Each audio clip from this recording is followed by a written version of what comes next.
Hello and welcome to another teaching from 119 Ministries. Our ministry believes that the whole Bible is still true and directly related to our lives today. If you would like to learn more about what we believe and teach, please visit us at testeverything.net. We hope you enjoy studying and testing the following teaching.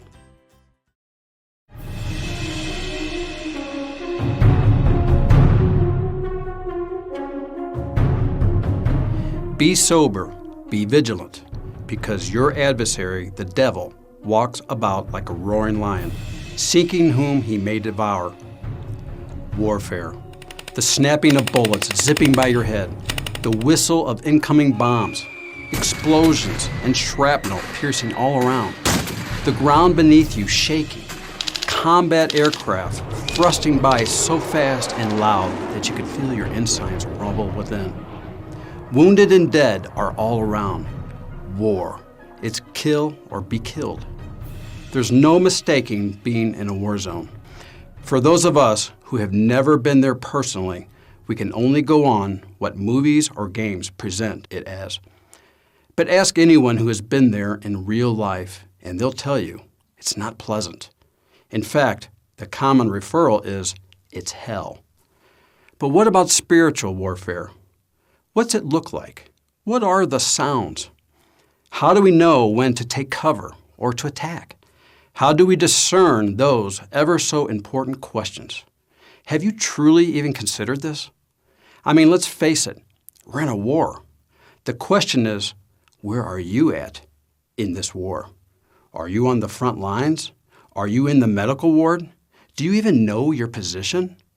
Could it be that you're in the green zone, the safe area from the enemy's attacks?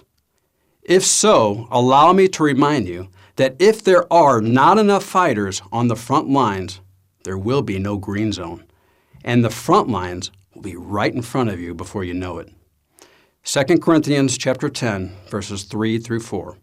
For though we live in the world, we do not wage war as the world does. The weapons we fight with are not the weapons of the world. On the contrary, they have divine power to demolish strongholds.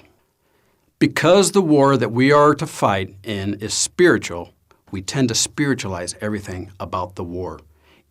Even that of how the enemy fights back, we must never forget that the enemy we fight is indeed spiritual. But that which he uses against us can be of those of the world. In fact, as this battle intensifies, we should not be surprised if the war crosses into the physical. To us, we think it's naive for one to hold that believers today will never have to be tested for their faith as those in previous centuries. To somehow think that we are today immune from what believers before us had to undergo, it just doesn't add up. Fact is, some are going through tribulations and persecutions for their faith in the Messiah in other countries around the world today. The term front lines of the war has a completely different meaning for them compared to that of many others. Are you willing to die for your faith? What about tortured for your faith?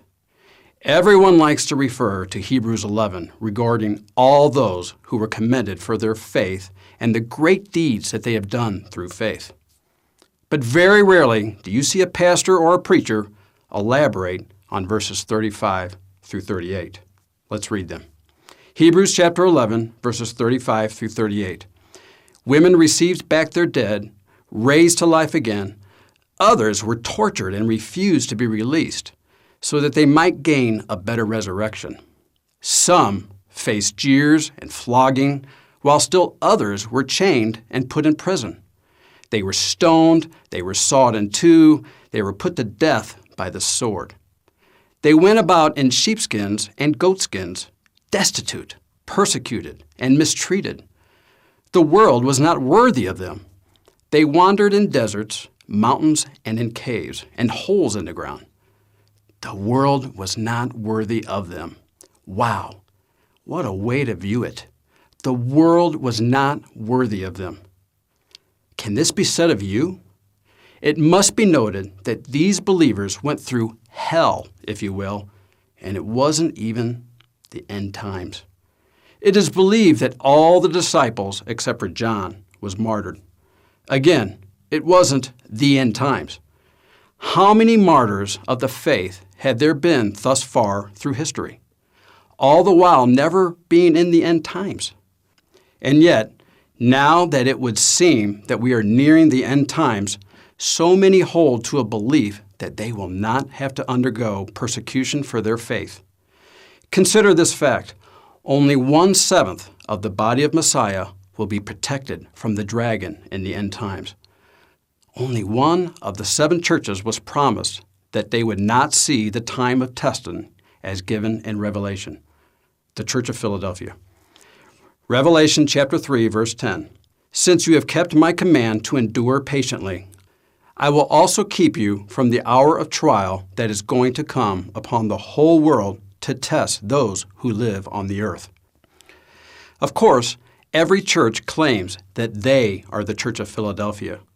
But what if? What if you are not part of that church given this promise and are left to undergo the testing of your faith in the hands of the dragon? There will be some. Compare. Revelation chapter 12, verse 17. Then the dragon was enraged at the woman and went off to make war against the rest of her offspring, those who obey God's commandments and hold to the testimony of Jesus, Yeshua. And Revelation chapter 14, verses 12 through 13. This calls for patient endurance on the part of the saints who obey God's commandments and remain faithful to Jesus. Then I heard a voice from heaven say, "Write, blessed are the dead who die in the Lord from now on." Yes, says the Spirit, they will rest from their labor, for their deeds will follow them. But just for a moment, let's say we are nowhere near the end times. The question is still, are you willing to die for your faith, or even tortured for your faith? All the martyrs of the faith thus far were not living in the book of Revelation.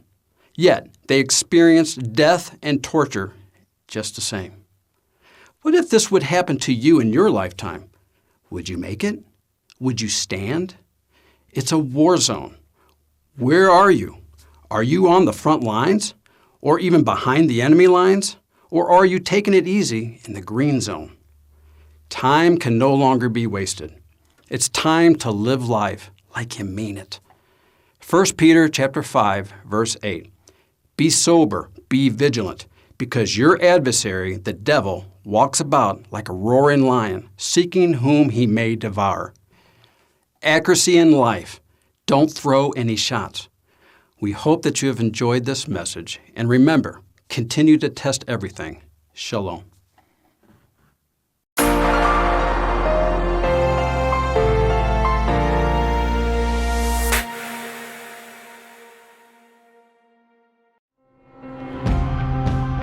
It is because of you, our generous supporters, who make it possible to offer these high-quality teachings completely free of charge. If you feel led to support 119 Ministries so that we can continue this effort, please visit testeverything.net and click on the Support 119 tab. Learn how you can partner with us to take the whole Word of God to the nations.